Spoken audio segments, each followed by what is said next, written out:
Hi, the TAKful Creator here. Okay, let's get started. May God the Creator bless us. May God the Redeemer heal us. May God the Holy Spirit enlighten us.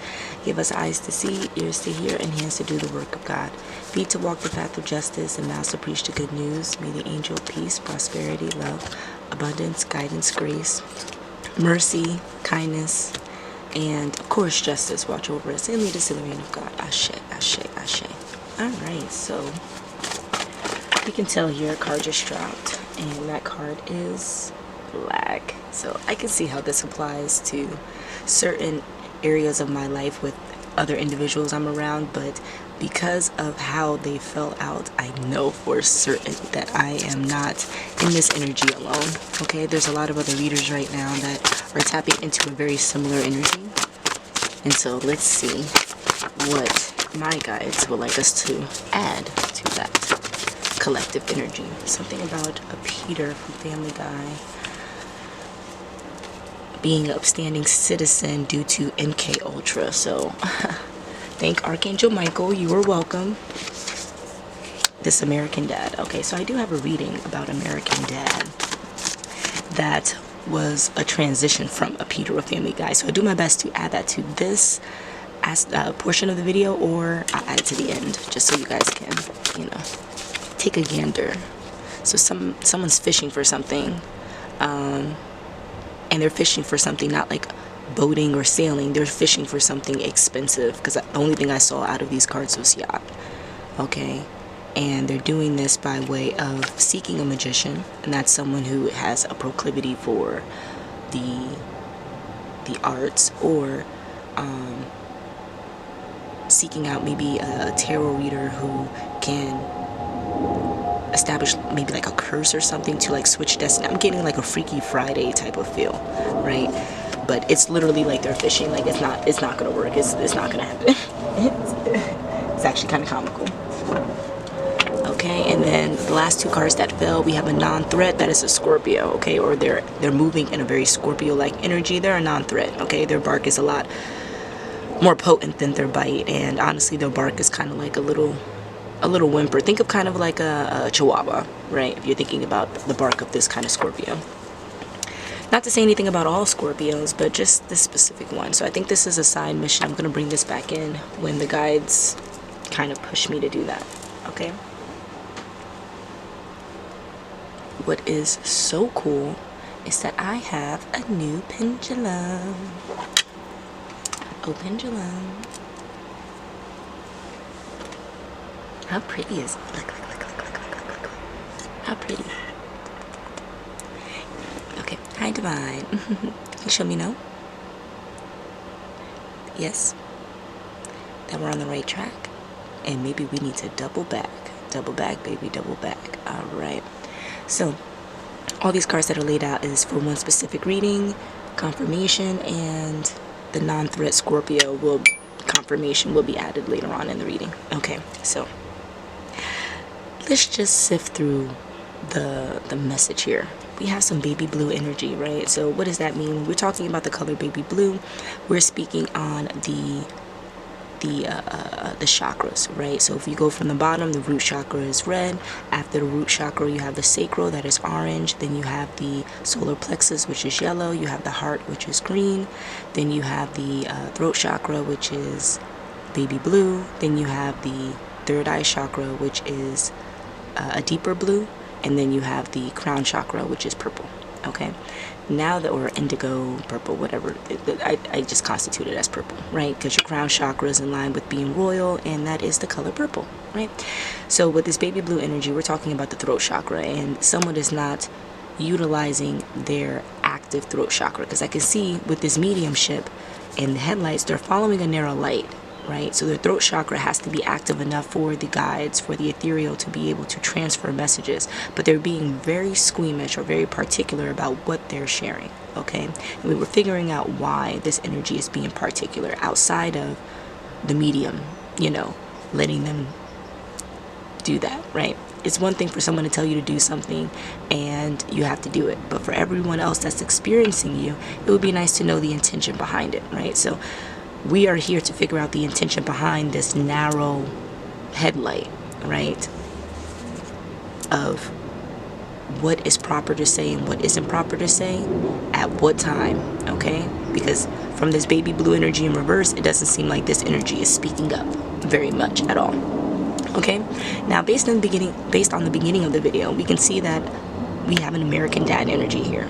Okay, this American Dad was originally an energy that shifted from maybe not knowing, having a subtle ignorance about them, and being brave within that subtle ignorance. So they're kind of like being impulsive with all this confirmation. They're impulsive. They kind of go out on a limb just because they feel like that's right, but they don't really have much evidence in seeing that it's right, because they're not using their crown chakra. They're not using, you know, their mind or the connection to spirituality to really see. The only connection to spirituality that they're using is their intuitive factor, and they can't even tell that it's intuition.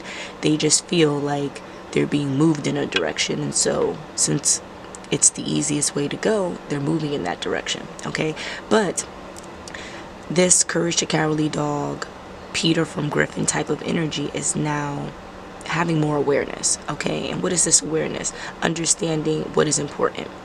Okay, so the major difference between Peter from Family Guy and Courage the Cowardly Dog is that Peter didn't really care for his family actively, right? He kind of was really negligent with them, negligent with himself. He put a lot of people in danger. He really didn't care about anyone's emotional well-being, spiritual well-being, physical well-being. Like, he just impulsive and aloof. And Courage the Cowardly Dog was, in a sense, the same thing, but was attached to a certain dynamic, right? Was attached to their family. Okay, so what's the major difference between them? Well, Peter, he only did things or spoke up about what he did because he was in trouble, whereas Courage the Cowardly Dog spoke up and did things because he saw trouble. Okay, so now we're getting the balance of this individual. It's like, if they feel like they're in trouble, they speak, or if they see trouble, they speak.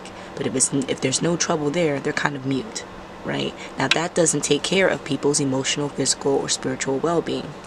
So what in essence happened? And that's what we're trying to figure out. Well, there's this connection to this mediumship, so there must be some kind of energy, confirmation, ancestor, or guide around them that is now unlocking the crown chakra for them, so that they can understand understand what's happening around them, just in basic terms. And because they are having this understanding of simple things that's happening around them, they're moving more in this American Dad energy.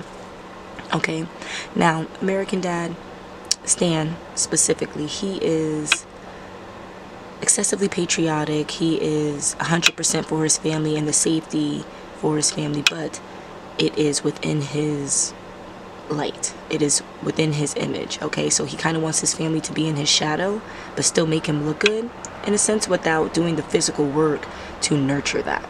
Okay, but he's aware that his family has their own uniqueness, and he appreciates their uniqueness, and he's able to see it like it's a gradual thing. So we're seeing the progression from this I would assume Pisces energy, right? And this Pisces energy is currently planting seeds, and I'm getting like, they enjoy singing. So their throat chakra, when we're talking about how active it is, they don't see the connection that with the ethereal, like when they speak or when they sing or when they profess, that it is a mediumship, the ethereal speaking through them. That's most likely the reasons why they show up as maybe a Peter Griffin or Courage the Cowardly Dog, because without that spiritual connection, they wouldn't act, right? Their impulsivity comes from their mediumship. So while that's a beautiful thing, they lack the awareness. Now that they have the awareness that their impulsivity is to protect, is to save, is to nurture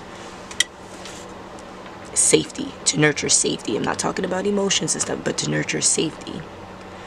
They're seeing more of their actions in this 3D matrix and why they do it. They can see that it's not them. They can see that there's something more than them. And what is this doing? This is opening up their understanding of there's something more to life. This could be the understanding of God. This can be the understanding of spirits. This can be the understanding of a spirit and a body, or, you know, whatever the case is.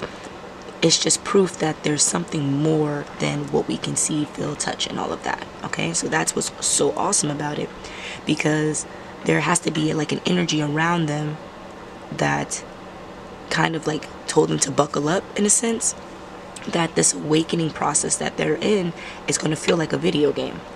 And that's where we get this video console that's here, right? It's going to feel like a video game. Like, you're going to see signs and synchronicities of things around you. You're going to see patterns, and you're going to feel like you've been here before. You're going to feel like you've done this before. But what is the goal? To get past that checkpoint. The goal is to not need to revive again or to respawn again.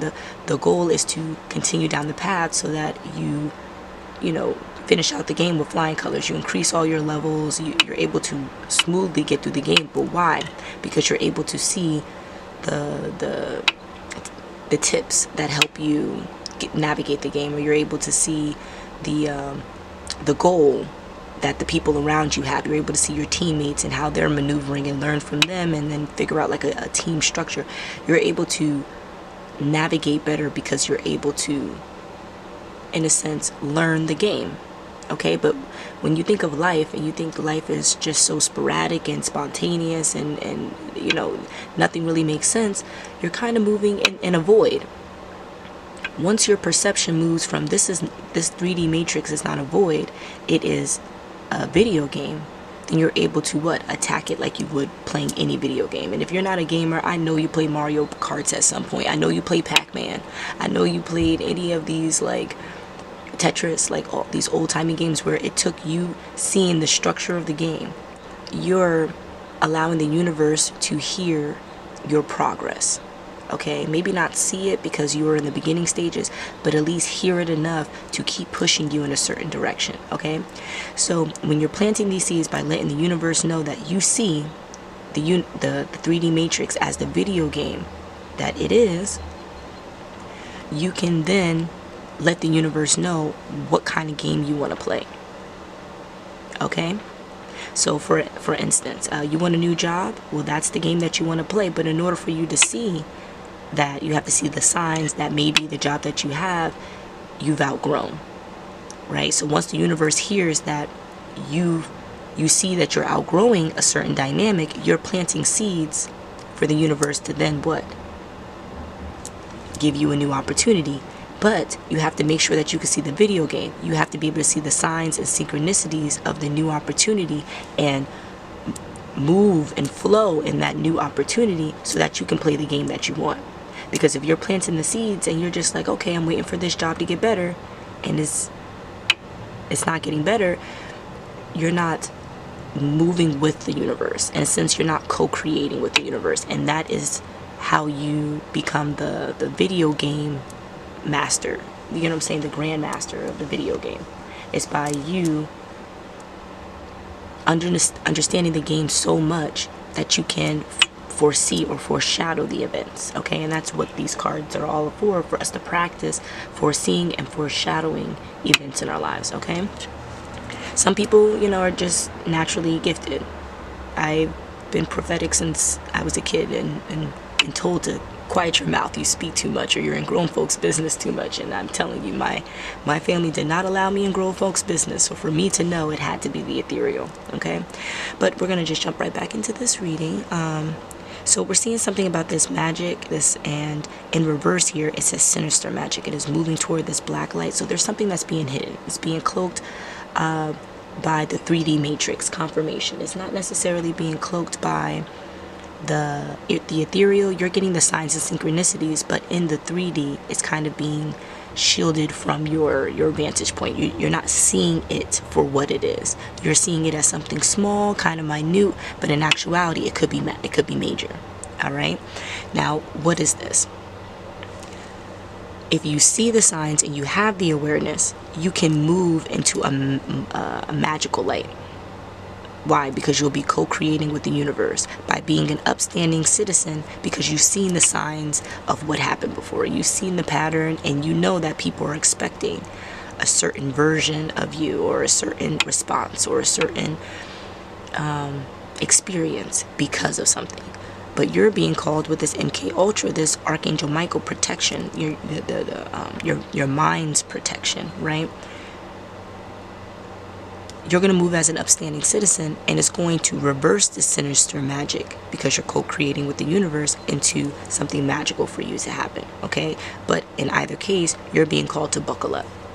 Now, this can mean in a physical sense. I know in the last week alone, there has been, you know, with the Scorpio lunar eclipse on May 5th and the transitional period up until Mother's Day, May 14th, with, I believe, Saturn and some kind of like Libra. I believe Saturn and Libra, and that's doing something. I just know that the transits right now are moving for people to truly let go. And I know in the last week alone, there was like 3 to 6 accidents that were, I wouldn't say lethal, but I think for the good experiences that were happening around it, it felt lethal, you know, the feeling of it.